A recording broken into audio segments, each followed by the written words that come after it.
Quand on se confine dans le Finistère en 2020 pour le Covid, je suis avec mon mari Renaud, mes 2 enfants Louise et Charlie, et on a une vie en Île-de-France de travail, de stress, de folie, et on sait que c'est plus notre place.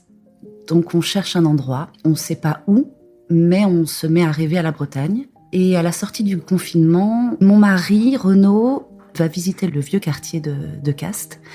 Et il revient en me disant « J'ai trouvé la maison de ma vie, viens voir ». Et je me retrouve face à une magnifique maison, certes, mais avec un jardin en friche, 2,50 m de ronces.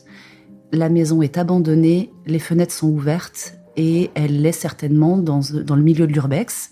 Elle est visitée, elle est mise en scène et on rentre par la fenêtre de la cuisine. Renaud est sûr de lui, instantanément, c'est sa maison. Et on reçoit un message le soir. J'ai trouvé la propriétaire, elle s'appelle Alice. Elle vit à Brest, voici son numéro. Et donc j'appelle Alice. Podcast Story réel. Au bout de 2 ans, on signe l'acte de vente. Jusqu'à la signature, je n'arrivais pas à y croire. Et le notaire me donne les clés, je m'effondre en pleurs évidemment. C'est un rêve complètement fou. On va tout de suite voir la maison et on ouvre la porte pour la première fois, parce que nous, on était toujours rentrés par la fenêtre. Et là, je prends conscience de l'ampleur du truc. La maison est remplie. On a acheté ce qu'il y avait à l'intérieur, sinon ça allait partir à la benne. Et donc on a dit au notaire, nous, on prend tout. Et donc le bâtiment principal, c'est la maison 1930. C'est par là qu'on commence. On décide de mettre de côté les 2 dépendances, de ne pas les ouvrir. On ne les avait pas vues. On ne savait pas ce qu'il y avait à l'intérieur.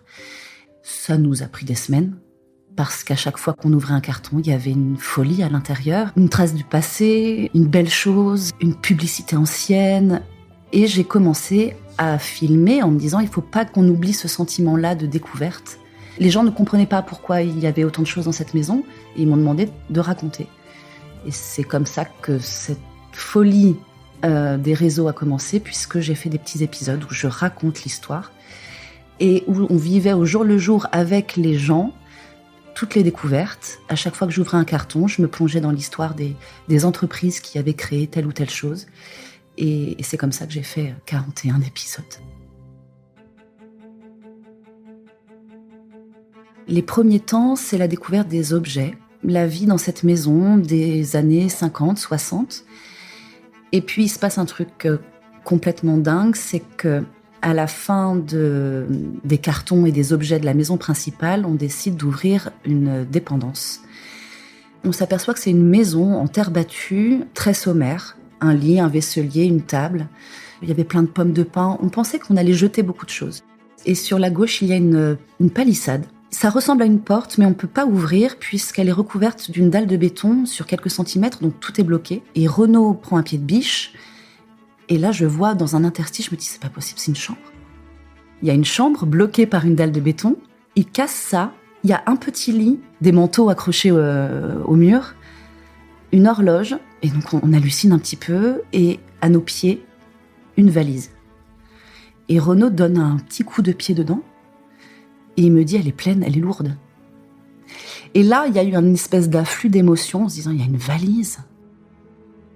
On retourne la valise et elle était à même la terre battue, donc absolument pourrie. Une odeur hallucinante, une odeur folle, très, très saisissante. Et Renaud commence avec des gants à prendre des bouts de poussière. Et là, on ouvre un portefeuille en cuir et à l'intérieur, une enveloppe adressée à Monsieur Page à Auray. Renaud retourne dans la petite pièce pour trouver d'autres indices.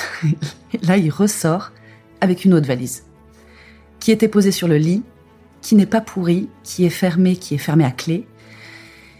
Avec une pince, il l'ouvre. Et là, dedans, des actes notariés, des photos, des papiers, des lettres.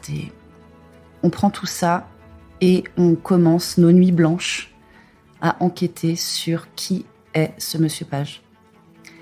Et dans ces actes notariés, on tombe sur une 30aine de noms. On commence à prendre plein de post-it, à écrire tous ces noms. On trouve des dates de naissance, des dates de décès, on essaye de voir des liens. J'en parle sur TikTok. Une passionnée de généalogie me dit « J'ai trouvé plein de choses, appelons-nous ». C'est une plongée complètement dingue. Alors moi, je savais en achetant cette maison qu'on allait avoir des choses des années 50-60. Je ne pensais pas découvrir la vie d'une famille de 1830 à 1970.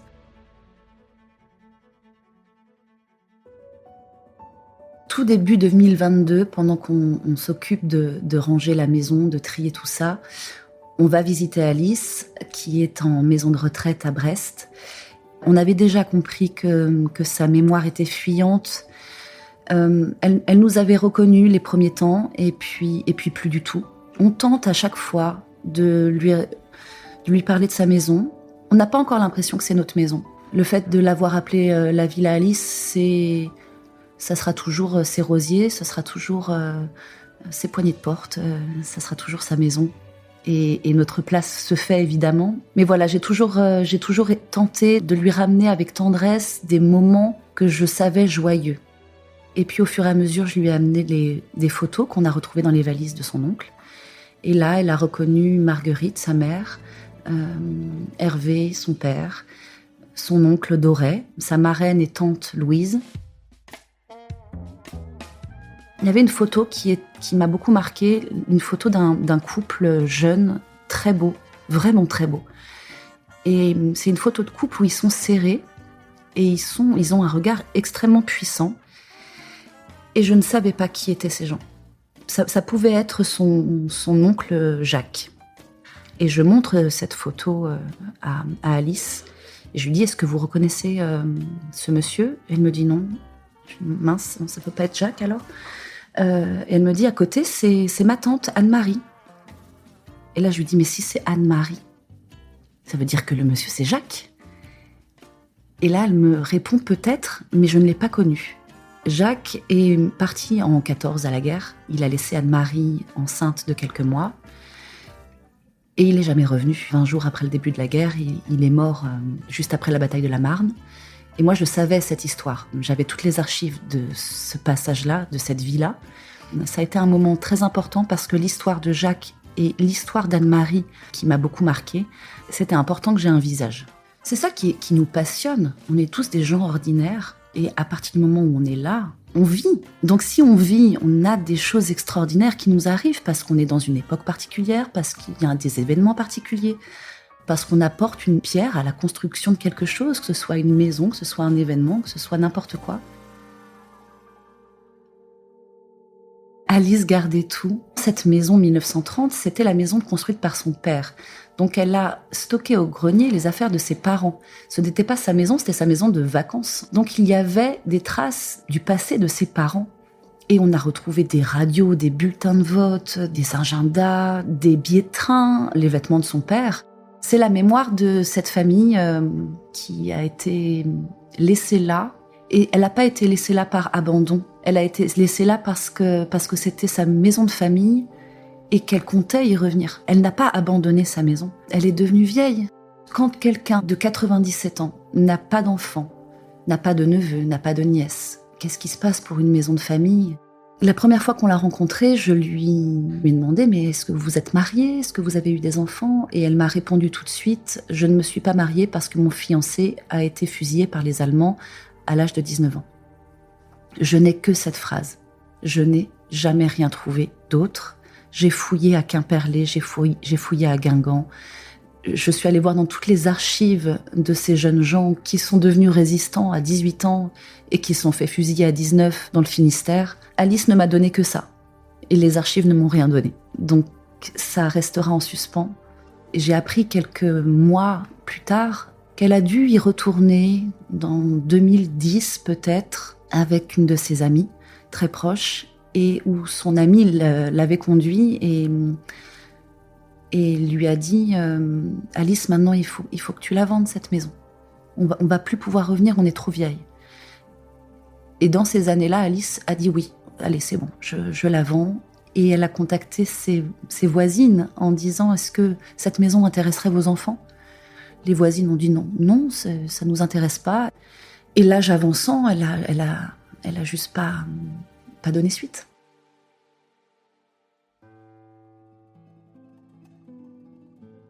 La dépendance où on a trouvé la valise de Monsieur Page est devenue notre garage et grenier. Et la dépendance en face de la maison 1930, qui s'effondrait il y a 2 ans, on l'a entièrement rénovée. Alors pour l'instant, on vit dans cette maison le temps des travaux de la Grande, mais on la proposera en gîte musée. Parce que tout ce qu'on a trouvé, on l'a évidemment gardé. Et il faut qu'on en fasse quelque chose, il faut qu'on donne accès aux gens à tous ces objets, à toutes ces choses belles et anciennes. Et aujourd'hui, Alice aurait eu 100 ans. Je suis extrêmement fière de transmettre la mémoire de cette femme que j'ai sentie indépendante, extrêmement intelligente. J'ai appris un peu qui elle était. C'est une femme qui a vécu simplement, qui était institutrice, qui a traversé des époques qui me sont inconnues, donc forcément intéressantes. Je pressentais que cette transmission de la mémoire devait se faire par un livre. Et ces gens-là qui ont traversé le temps méritent une place dans l'histoire. Ce n'est pas parce qu'on n'a pas réalisé des grandes choses qu'on n'est pas un grand. On mérite tous un bouquin. Je me suis sentie légitime à un moment donné pour poser cette histoire en livre et pour qu'Alice ne soit jamais oubliée dans le sens où Alice, ça peut être notre grand-mère.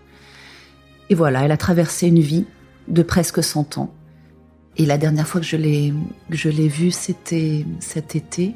Et je lui ai amené des pages imprimées de la maquette du livre que j'étais en train de faire, en lui disant je suis en train de préparer ce livre et je viendrai vous le lire au mois de novembre pour votre anniversaire.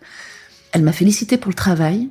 Elle m'a dit mais vous avez tout pris en photo, c'est fantastique. Et elle me dit mais moi je perds la mémoire et c'est la chose la plus terrible qui puisse m'arriver. Je vois ce que vous me montrez mais je m'en souviens pas. Et c'est là qu'elle me dit avec tous vos souvenirs vous devriez écrire un livre. Elle est décédée en septembre et j'ai pas pu lui donner. Je reste étonnée, je serai étonnée toute ma vie que cette femme soit devenue si importante. Alors que je l'ai rencontrée pour la première fois, elle avait 97 ans. Et je pense qu'on aurait été copines. Et je suis heureuse qu'elle ait rencontré mes filles. Et je suis heureuse d'avoir pu l'embrasser et d'avoir pu lui dire que je prenais soin de sa vie et de son souvenir, en prenant soin de sa maison.